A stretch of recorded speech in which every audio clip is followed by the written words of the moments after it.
Amma ba'da. Ibu-ibu yang kami muliakan, bapak-bapak semua yang saya hormati, alhamdulillah sore hari ini kita bersama-sama sudah dipanggil oleh Allah untuk menuju ke Masjid Raudhatun Naim. Mudah-mudahan panggilan Allah ini akan mempermudah kita dipanggil ke Baitullah Mekah Madinah Al-Mukarramah. Amin.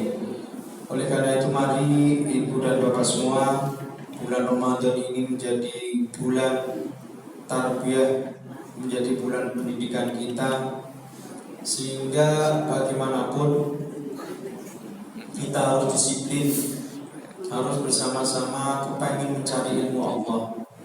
Oleh karena itu sebelum kita mencari ilmu Allah, agar ilmu kita nanti bermanfaat dan bisa menyirami hati kita, mari kita bersama-sama berdoa.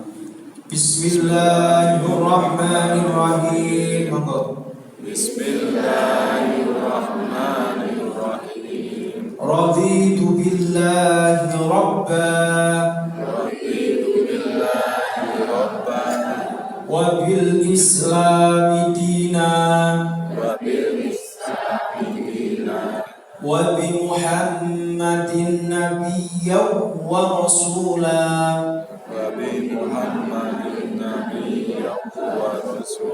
Rabbi zidni ilma warzuqni fahma. Amin. Bapak Ibu yang kami muliakan, sore hari ini judulnya Al-Quran akan menjadi sumber kebahagiaan kita, pertama di dunia. Setelah bahagia di dunia, bahagia nanti ke akhirat pun bahagia. Jadi orang itu kalau di dunianya bahagia, pasti di akhiratnya bahagia. Tetapi belum tentu orang di dunianya sengsara, di akhiratnya bisa jadi sengsara, bisa jadi bahagia. Tergantung orang yang itu punya iman atau tidak. Kalau orangnya punya iman, punya Islam, walaupun di sini kelihatannya sederhana, kelihatannya kekurangan, besok di akhirat akan diganti oleh Allah surga. Ada juga di sininya mampu berlimpah ruah harta tetapi punya iman Islam, sa'idun fid dunya wa sa'idun fil akhirah. Di dunianya sudah bahagia, di akhiratnya bahagia. Apa sumbernya bahagia ini? Sumbernya bahagia ini, kalau Sabtu kemarin kan cara mengaji Al-Quran tajwidnya. Nah sekarang ternyata Al-Quran itu bisa membahagiakan. Maka termasuk orang yang membaca Al-Quran kan orang yang besok akan dirindukan oleh surga. Jadi orang yang ahli Al-Quran, ibu-ibu dan bapak-bapak yang sering ngopeni Al-Quran di dunia, besok di alam kubur akan diopeni oleh Al-Quran, diopeni oleh Al-Quran, ditameni oleh Al-Quran. Orang yang senang membaca Al-Quran di hari kiamat akan diberi syafaat oleh Al-Quran, ditamani oleh Al-Quran. Al-Quran akan menjadi peneduh di hari kiamat. Tidak mau Al-Quran lepas dari orang yang di dunianya dekat dengan Al-Quran. Karena apa? Kita ngopeni Al-Quran dengan sering membaca. Nah, sekarang Bapak Ibu, 7 tahapan dalam memuliakan Al-Quran. Ada 7 tahapan agar orang itu menjadi mulia dan akan memuliakan Al-Quran.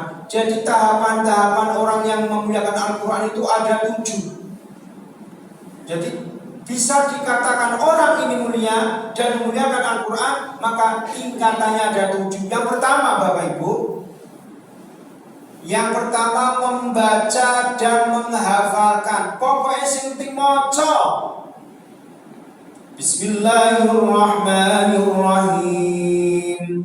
Wa laqad atayna Luqmanal hikmata an ashkur lillah wa man yashkur fa inna إنما يشكر لنفسه ومن كفر فإن الله غني حميد وإذ قال لقمان لابنه وهو يعظه يا بني لا تشرك بالله إن الشرك لظلم عظيم ووصينا الإنسان بوالديه حملته أمه وهنا على وهن وفصاله في عامين أن اشكر لي ولوالديك إلي المصير وإن جاهداك على أن تشرك بي ما ليس لك به علم فلا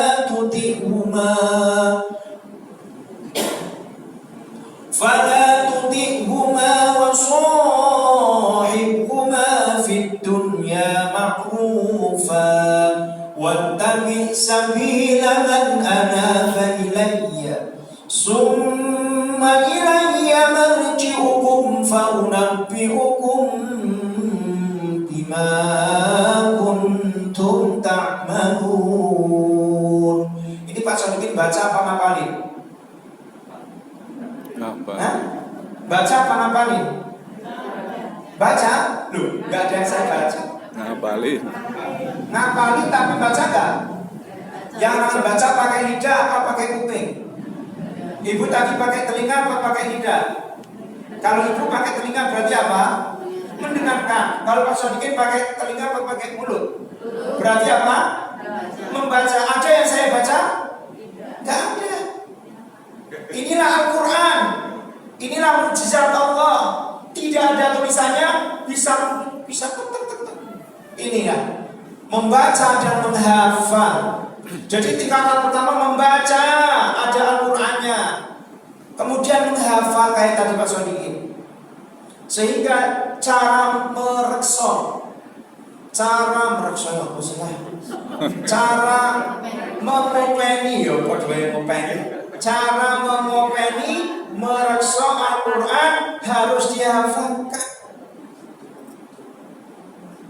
Sehingga apa Bapak Ibu? Ketika kita membaca tanpa Al-Quran itu nikmat, dapat 2 pahala. 1 pahala menghafal, 2 pahala membaca. Boleh gak menghafal di hati? Loh ya gak jadi paham. Bom namanya aja Al-Quran itu artinya Al-Quran artinya bacaan, dibaca. Ini yang pertama. Jadi tingkatan yang pertama adalah membaca. Yang kedua Bapak Ibu, mentadaburi dan mempelajari Al-Quran. Mentadaburi. Bismillahirrahmanirrahim. Dengan menyebut nama Allah yang Maha Pemurah lagi Maha Penyayang. Alhamdulillahi Rabbil Alamin. Artinya apa? Segala puji bagi Allah Tuhan semesta alam, Ar-Rahmanir Rahim, yang Maha Pengasih lagi Maha Penyayang, Maliki Yaumiddin, yang menguasai hari pembalasan. Iyyaka na'budu wa iyyaka nasta'in. Hanya kepada Engkaulah kami menyembah dan hanya kepada Engkaulah kami memohon pertolongan. Ini namanya mentadaburi, ditadaburi ya Allah dengan menyebut nama Allah yang Maha Pengasih. Artinya dihafalkan, kemudian oh ya Allah, ternyata alam ini adalah ciptaan Allah. Maliki Yaumiddin, yang menguasai hari pembalasan, yang menguasai hari kiamat, yang membuat hari kiamat semua itu adalah Allah. Tetapi orang yang berhasil, orang yang beruntung adalah Iyyaka na'budu wa iyyaka nasta'in. Hanya kepada Engkaulah kami menyembah. Setelah menyembah, hanya kepada Engkaulah kami memohon pertolongan. Berarti nyembah dulu baru minta tolong. Enggak pernah sholat kok mau berdoa. Gimana Allah mau nolong? Jadi orang itu harus nyembah dulu, ibadah dulu, baru pertolongan Allah akan datang. Lu sholat aja kadang-kadang kok diijabahi, enggak mungkin. Kalau seandainya itu diijabahi, itu bukan doanya, dilulu sama Allah. Pak itu gak pernah sholat tapi sogih sekali. Lah sogih itu seberapa sih Bu? Ibu jangan gitu apa namanya? Terpesona. Terbelalak. Mobil bagus sekali. Lalat aja udah kepelarak, pleset. Karena saking kinclongnya, nggak usah. Udah biasa-biasa aja. Belum tentu orang mobil yang bagus itu nggak punya utang. Punya utang nggak ya? Mobil dari sini tadi saya kesini macet, masuk ini macet. Saya lewat Lempong Sari ya. Lempong Sari itu bukan macet, belum macet lagi. Lah kalau jalan Kaliurang kayak apa? Saya akan nembus biar Lempong Sari aja lah. Lempong Sari juga macet.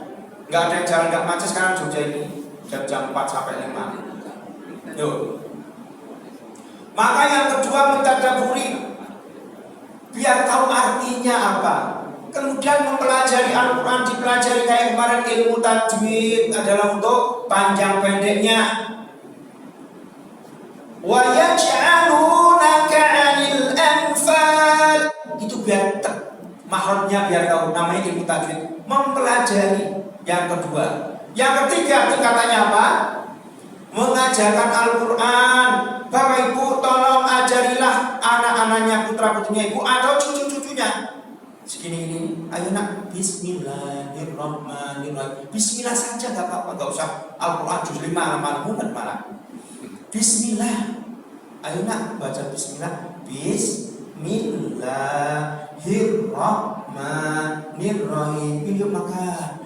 Habis makan Alhamdulillahirabbil alamin. Itu bacaan Al-Quran enggak coba? Bismillah bacaan Al-Quran enggak? Alhamdulillah bacaan Al-Quran enggak? Itu namanya mempelajari anak yang baru lahir. Iya baru lahir. Yang enggak anak yang 1 tahun 2 tahun baru lahir enggak tahu ini siapa, ini enggak tahu kan. Setahun 2 tahun ini seperti anak ini pasti bisa. TK udah Al-Quran.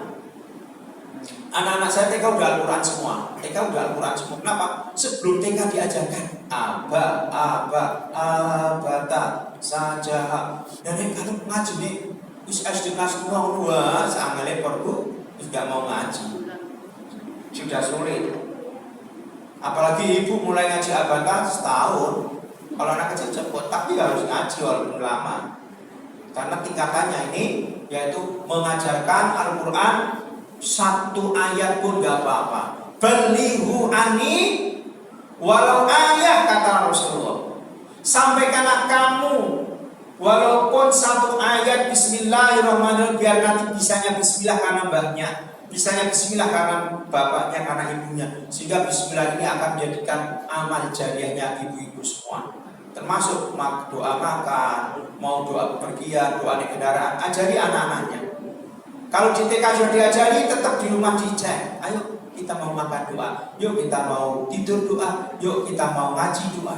Sehingga apa? Ada ilmunya ibu-ibu tertransfer ke putu-putunya, tertransfer ke anak-anaknya. Maka mengajarkan Al-Quran. Maka dalam hadisnya kan begini, khairukum man ta'allamal Qur'an wa 'allamah. Sebaik-baik umatku, kata Rasulullah, adalah orang yang belajar Al-Quran dan orang yang mengajari Al-Quran. Seapi-api umat Kanjeng Nabi Muhammad, seapi-apinya siapa? Kata Rasulullah, man ta'allamal Qur'an wa 'allamahu. Wong sing gelem ngaji Al-Quran dan orang yang mau ngajarkan Al-Quran walaupun belum pinter. Mohon maaf, ibu udah pinter belum Al-Quran? Kurang apa? Ngajari sing ora pinter maneh. Jadi ngajari sing bawa ibu, nek ngajari sak atas ya malah aku ngerti, kan gitu. Jadi ajarilah yang di bawahnya ibu. Sehingga apa?